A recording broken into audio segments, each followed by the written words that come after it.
Care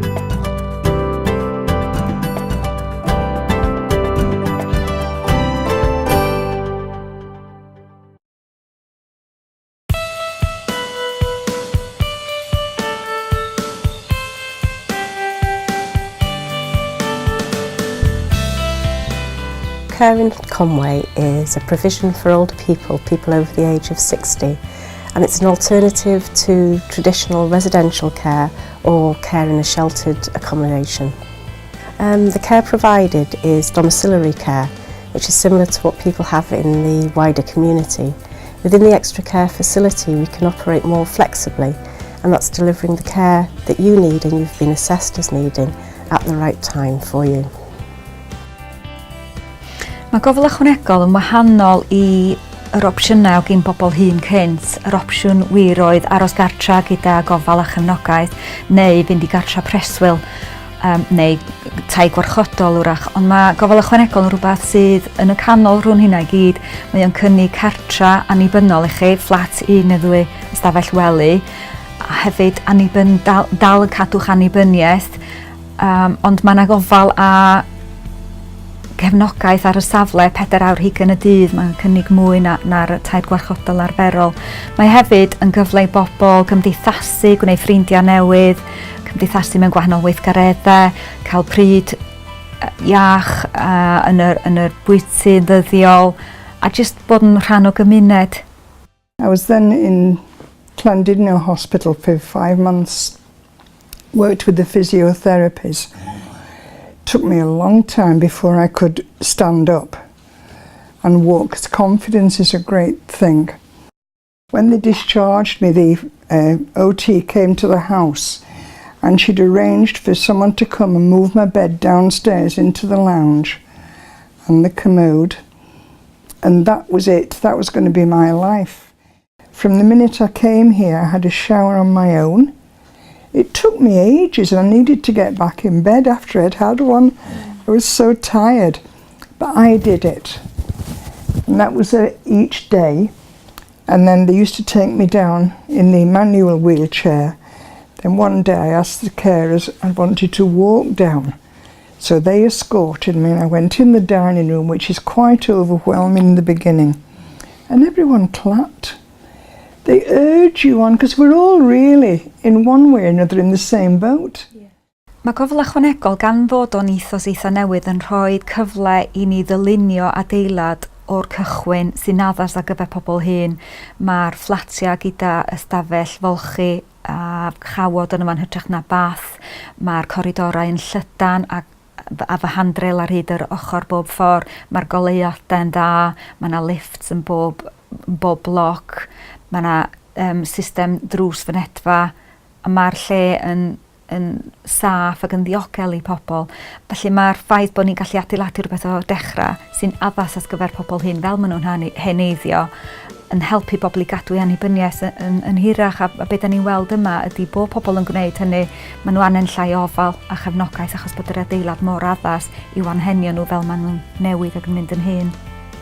There's easy access to all areas. My flat is designed to be wheelchair friendly. I mean, where I lived before, I had to be very precise with my steering, or else I'd be colliding with furniture.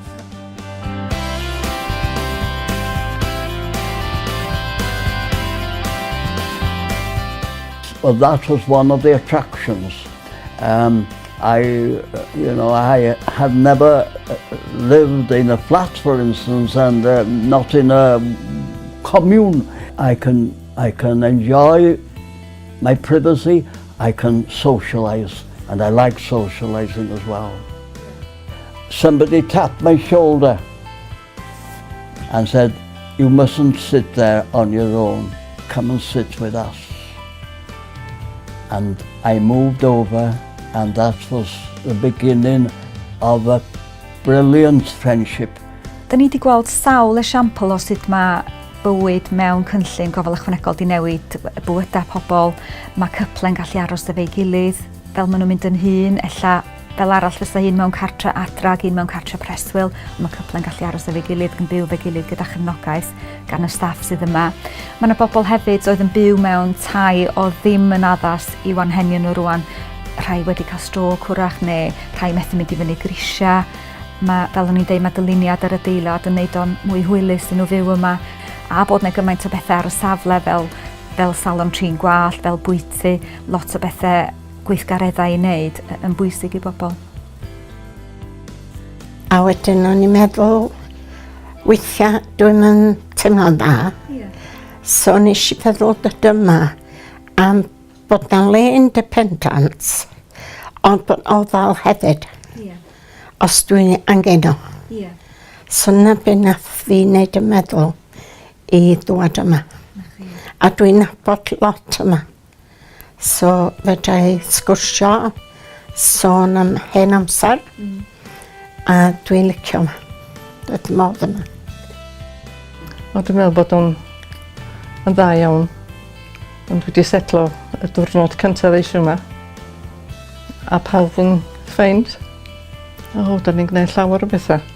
Da ni'n cael darllen ar bore dy llun.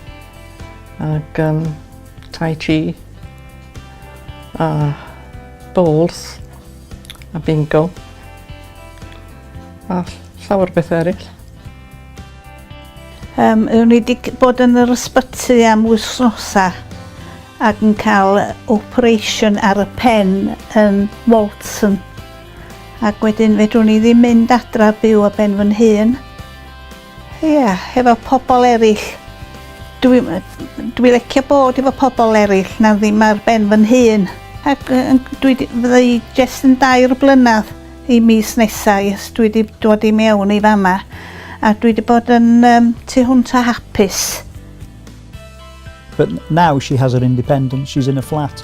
There are plenty of things going on, like bowls, bingo, that type of thing, art and craft, as I said. But my mum, if she wants to join in, she can do. If not, then she stays in her flat and watches the television. So it's a win-win situation, and the care is second to none. It's really good.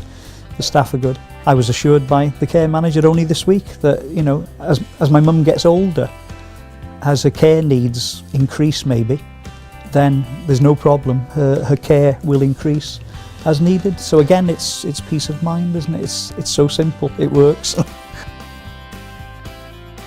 Llys y Coed is our flagship scheme, but we're going to replicate this in Gwynedd in a place called Penrose Garnedd, and that one's going to be called Cai Garnedd, and also in Abergele in a place called Hafod y Park. They will be with the same ethos, but slightly different design and buildings and slightly different size. But we feel that we want to replicate what we've done here and keep improving, actually.